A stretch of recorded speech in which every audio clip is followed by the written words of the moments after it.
Bonjour à tous, bienvenue chez Mobidoc. Alors dans cette vidéo, on va vous présenter ce Alcatel 1S 2020 qu'on a pu tester pendant quelques mois.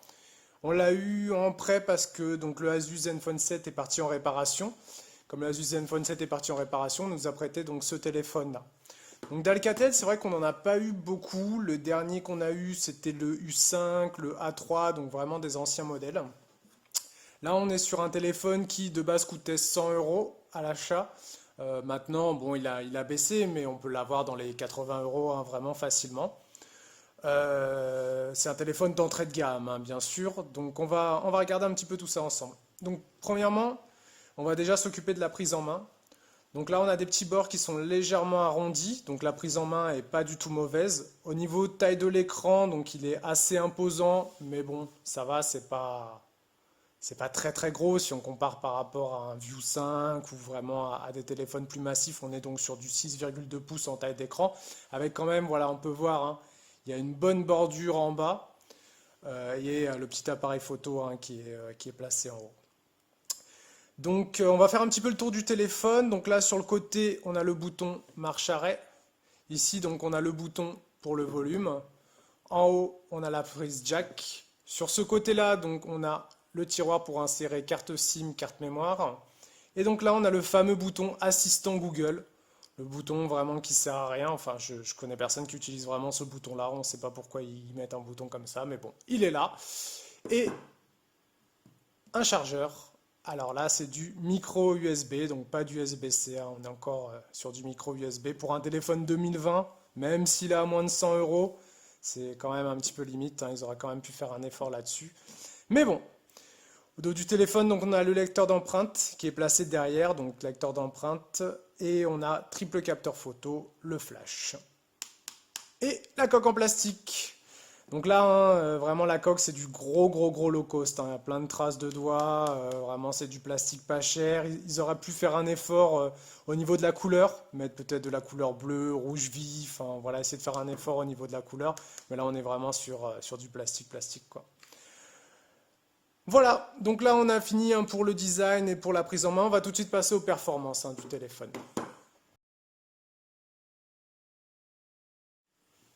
Alors, on passe tout de suite aux performances. Alors, les performances du coup de ce Alcatel, bon, bah, elles sont très mauvaises. Hein.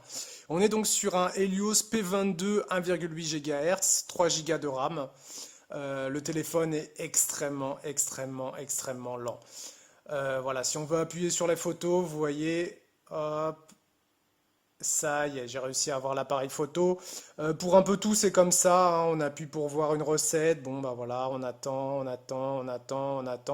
Ah, l'utilisation au quotidien, c'est vraiment lent. Si on veut regarder la météo vite fait, le programme de télé, voilà, peu importe sur quoi on va appuyer, le téléphone prend 20-30 secondes à réagir.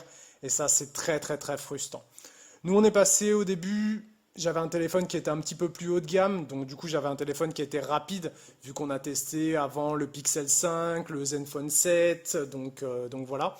C'est vrai que quand on est passé sur celui-là, ça fait un choc vraiment d'entrée, hein, la vitesse est vraiment très lente. Bon, après on s'habitue malgré tout au bout de 1 ou 2 mois d'utilisation, donc j'ai commencé à m'habituer un petit peu aux lenteurs. Bon, par contre, sur les jeux, on peut quasiment oublier. Hein, vraiment, bon, voilà. Hein, si vous testez des jeux, bon, je crois que celui-là, je l'ai jamais lancé. Hein, c'est le Need for Speed, mais ça va être extrêmement lent, ça va être plat fluide. Vous pouvez quand même jouer à du Candy Crush, à des petits jeux de gestion, des choses comme ça. Ça, c'est toujours faisable. Mais voilà, si vous voulez jouer à des jeux 3D, vous pouvez oublier. Hein, vraiment, c'est beaucoup trop long, beaucoup trop de chargement, etc. Voilà, donc je pense que là on a fini hein, sur les performances. Donc voilà, hein, le bilan c'est que bah, c'est un processeur médiocre. On va passer tout de suite à la qualité de l'écran.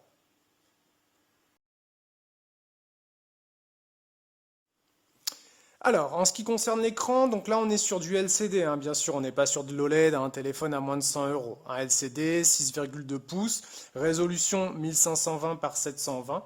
Bon, au final, pour du LCD et comparé à d'autres téléphones, la qualité, c'est pas mal, hein, vraiment. L'écran est beau, quand on regarde des vidéos, il n'y a pas de souci hein, à ce niveau-là. Bon, quelques petits défauts, donc c'est vrai que l'écran manque vraiment de réactivité. Bon là c'est difficile de voir en vidéo, mais il manque de réactivité, mais en même temps le processeur et le téléphone est lent. Donc on aurait un écran réactif, mais forcément derrière rien ne suivrait, donc il n'y a pas y a pas de souci à ce niveau-là. On sait de base que le téléphone est lent, voilà, qu'on a un écran réactif ou pas, bon bah de toute façon ça ne changera rien à cause des performances. Bon, par contre, pour ce qui est de la qualité, voilà, ça reste correct. Franchement, c'est propre. C'est pas le meilleur hein, écran du monde, forcément, mais pour moins de 100 euros, c'est quand même quelque chose de correct. Alors, juste un petit défaut, la gestion de la luminosité en automatique, elle est juste horrible. Donc, de temps en temps, voilà, si vous êtes un peu trop dans le noir, donc vous montez vous-même la luminosité. Si vous êtes à la plage au soleil, vous baissez vous-même la luminosité, hein. Mais sinon, vous pouvez pas régler ça. Ça se règle très très mal hein, automatiquement. Après voilà, bon pour moins de 100 euros, l'écran il est correct. On a vu pire hein, de toute façon. Alors après donc ce petit test au niveau de l'écran, on va maintenant passer à l'interface hein, du téléphone. Donc en ce qui concerne l'interface, nous on est sur de l'Android 10. Donc là, si on va par exemple dans les paramètres, on voit qu'on est quand même sur de l'Android très classique, hein. Donc Android 10 classique, on peut le voir sur énormément d'autres modèles. Donc réseau et Internet en haut, le fond d'écran ici, le son là, les comptes, accessibilité, système tout en bas. Bon voilà, on est sur des paramètres standards, hein, vraiment. Il y a le mode sombre, l'affichage du pourcentage en haut. Bon, on est sur quelque chose de très très très classique. Si vous avez un Wiko ou un téléphone qui est pas trop personnalisé, donc pas comme, comme les Samsung. Ah oui, alors ça c'est le problème du téléphone, c'est que de temps en temps, on ne sait pas pourquoi, il se met en mode paysage de tout seul. Et donc il faut rebouger un petit peu le téléphone pour le remettre en mode écran quand on veut le poser. Euh, bon. Alors ensuite, sinon donc pour ce qui est personnalisation, voilà, on est vraiment sur du classique, widget. Bon, les thèmes, il n'y a pas de thème en fait, hein, c'est n'importe quoi. L'écran d'accueil, la disposition des icônes, création de dossiers. Bon, alors juste un petit, un petit point rigolo. Donc ils ont mis un système de transfert des données, alors je sais même plus où il est, mais alors il est infect, le transfert des données, donc vous avez plein de pubs, il faut installer une autre application sur l'autre téléphone, c'est vraiment pas ça du tout, ils se sont complètement foirés dessus, donc autant utiliser le transfert de Google hein, du coup. Après, voilà, pour le reste, bon, l'interface classique, rien à dire. On n'a pas rencontré de application a cessé de fonctionner, on n'a pas rencontré de retour bureau lors des lancements d'applications, rien de vraiment très méchant. Alors un petit point aussi hein, sur les connexions, donc le téléphone n'a pas de NFC, donc on ne peut pas payer avec le téléphone. Il a donc partage de connexion, Bluetooth, Wi-Fi, du classique, de la 4G+, donc bien sûr un pas de 5G. Et donc un petit point sur l'audio, ici on a un double stéréo, le son est juste dégueulasse, hein. Franchement, faut vraiment prendre des écouteurs, des choses comme ça. Bon, l'avantage c'est qu'ils ont mis une prise jack. Pour un téléphone à moins de 100 euros, s'il n'y a pas de jack, devoir acheter des écouteurs sans fil à 150-200 euros alors qu'on a payé le téléphone 100 euros, ça n'aura pas trop d'intérêt. Donc, voilà, faut pas mettre le son du téléphone. De toute façon, la plupart du temps, il vaut mieux écouter avec des écouteurs. Voilà, on va passer maintenant donc à l'autre étape qui est l'autonomie hein, du téléphone, ce qu'on en a pensé.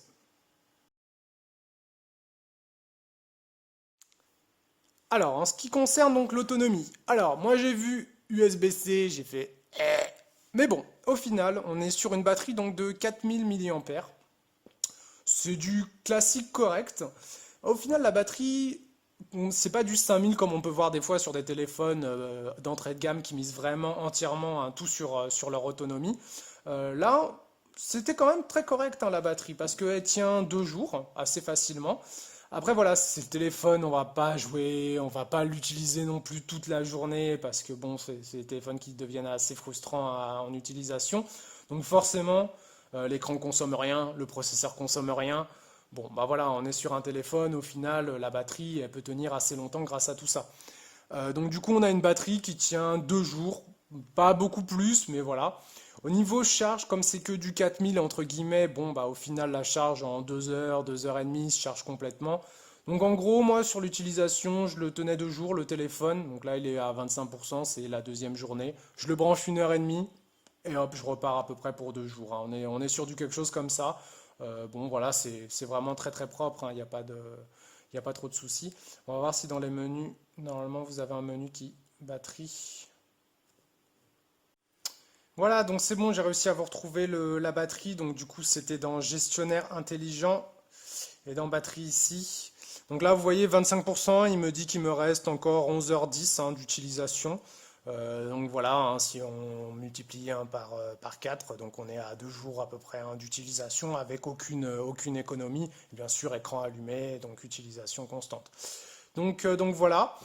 Voilà, c'est correct. Franchement, on a vu pire. Par exemple, le Wiko qu'on avait testé, il avait une grosse batterie, mais alors le temps de charge était tellement lent qu'au final, ça servait à rien. Là, on est sur de la batterie correcte. C'est sûr qu'on aimerait bien que le brancher et qu'il charge en une demi-heure comme sur d'autres modèles, mais bon, c'est pas des modèles à moins de 100 euros qui font ça. Donc bon, on est quand même sur quelque chose de satisfaisant. On va passer tout de suite, donc là on a fini pour la partie batterie. On va passer tout de suite à la partie photo et vidéo, voir un peu ce que donne ce fameux triple capteur. Alors, on passe maintenant à la partie photo. Bon, on va faire un petit test de l'empreinte digitale. Hop, ah, aucune réactivité. Bon, voilà. Du coup, ah, ça y est, il s'est déverrouillé. Alors, donc la partie photo. Alors, déjà, on va aller vite sur l'appareil photo avant. Il est dégueulasse. Donc, c'est bien à la limite pour faire du Google Duo, des choses comme ça. Mais alors, les selfies, vous pouvez oublier, les photos, elles sont pourries. En photo de nuit, c'est dégueulasse aussi. Mais alors, si vous prenez des photos de jour, bon, c'est pas le meilleur photophone du monde, forcément, moins de 100 euros, toujours, on est dedans. Mais si vous voulez prendre des petites photos, les envoyer par MMS, ça va, honnêtement, ça passe quand même. On n'est pas sur du Wiko, vraiment Y51 avec des photos horribles. Bon, voilà, vous pouvez, voilà, je sais pas si vous voyez bien, du coup, parce qu'il y a la caméra, mais niveau qualité, bon, on est quand même dedans. Ce qui est vidéo, donc bon, c'est pareil, qualité assez médiocre. Devant, l'objectif avant est vraiment, vraiment mauvais. L'objectif arrière, bon, ça va, mais c'est pas toujours, voilà. C'est pas excellent. Après, il n'y a pas des photophones excellents à moins de 100 euros, ça dans tous les cas, faut pas se leurrer là-dessus. On va passer maintenant au rapport qualité-prix de cette Alcatel.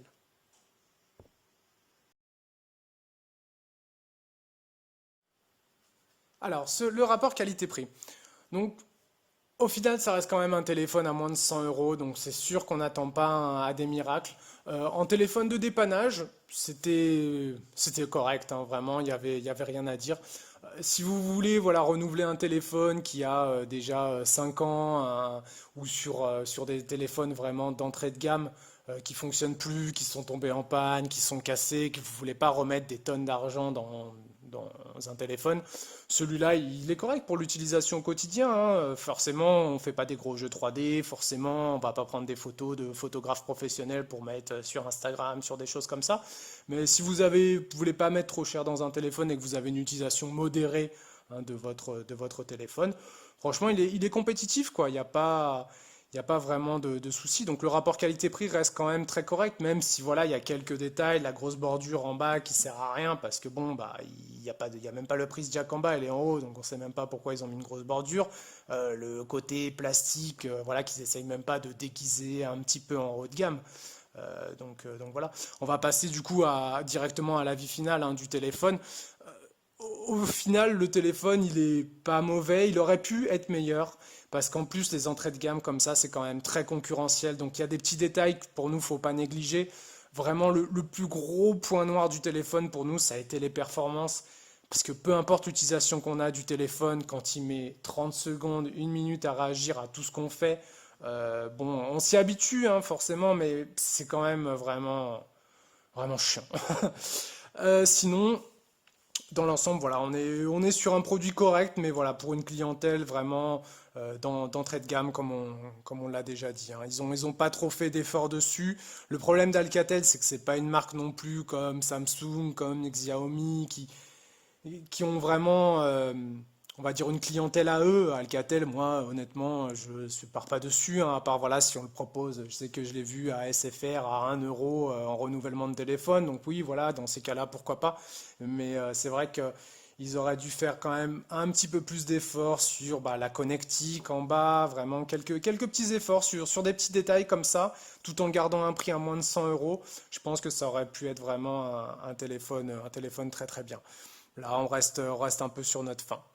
Voilà, donc c'est tout pour la présentation de ce petit téléphone. J'espère que ça vous a plu et à très bientôt pour d'autres vidéos sur Mobidoc.